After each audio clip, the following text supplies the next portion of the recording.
अगला प्रश्न इस प्रकार से भी आता है बोर्ड में, पद परिचय देना है। वह खाना बना रही है, वह का देना है, ठीक है।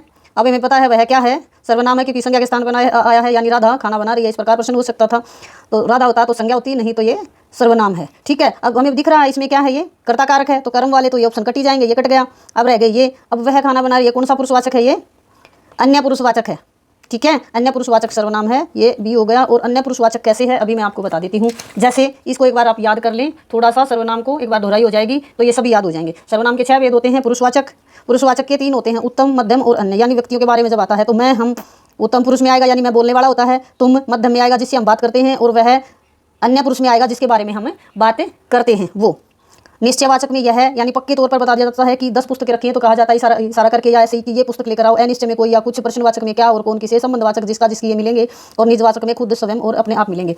अभी आप देख रहे हो यह वे निश्चयवाचक में भी आए हैं और ये पुरुषवाचक में भी आए हैं, अन्य पुरुषवाचक में। तो इन सभी में अभी इधर आप देखोगे कोई कुछ इनमें भी हमें आपस में समझ में ना थोड़ी सी परेशानी होती है। तो एक बार ये देखिए, जैसे मैंने कहा कि 5 बच्चों को बुलाओ, ठीक है। 5 बच्चों को बुलाओ तो संख्यावाचक है क्योंकि गिनने वाली वस्तुएं हैं, ठीक है। 5 किलो चीनी लाओ तो परिमाणवाचक है क्योंकि ये नापने तोलने वाली चीज है, ठीक है। कुछ बच्चों को बुलाओ अनिश्चित संख्यावाचक है, और कुछ चीनी, देखो बच्चे गिनने योग्य हैं तो किसमें आ गया, अनिश्चित संख्यावाचक में। अगर गिने जाते हैं तो संख्यावाचक, अगर तोला जाता है, मापा तोला जाता है तो परिमाणवाचक में आएंगे। कुछ बच्चों को बुलाओ अनिश्चित संख्यावाचक, और कुछ चीनी लाओ परिमाणवाचक। ये पेड़ बहुत सुंदर है, सार्वनामिक या संकेतवाचक विशेषण है, ठीक है। इनमें भी हमें दिक्कत होती है समझने में। तो एक बार देखिए, ये पढ़ने में बहुत होशियार है, यह है सर्वनाम। ये यानी बच्चे, हम कहेंगे कि ये पढ़ने में बहुत होशियार हैं, तो बच्चे पढ़ने में बहुत होशियार हैं, हो सकता है। ये पेड़ बहुत सुंदर है, ये पेड़ के साथ अगर आया है, संज्ञा के साथ आया है, तो ये सार्वनामिक विशेषण है। इन दोनों में यही अंतर होता है।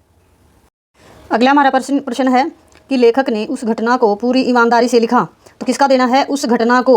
अब उस जो शब्द है हम देख सकते हैं ना, तो पुरुषवाचक हो सकता, क्यों नहीं हो सकता, क्योंकि पुरुष में तो वह, यह, मैं इत्यादि आएंगे, तो पुरुषवाचक वाले तो दोनों ही कट गए, ठीक है। अब सार्वनामिक दोनों बराबर हैं, ठीक है। एक वचन पुल्लिंग स्त्रीलिंग देखें अभी। अब देखो घटना क्या है, पुल्लिंग है या स्त्रीलिंग है, स्त्रीलिंग है तो हमारा उत्तर बी हो गया। बस ऐसे थोड़ा सा ध्यान अगर हम ऑप्शन पर देंगे तो हर प्रश्न अलग हो जाएगा, हर प्रश्न बिना परिभाषाओं के याद किए।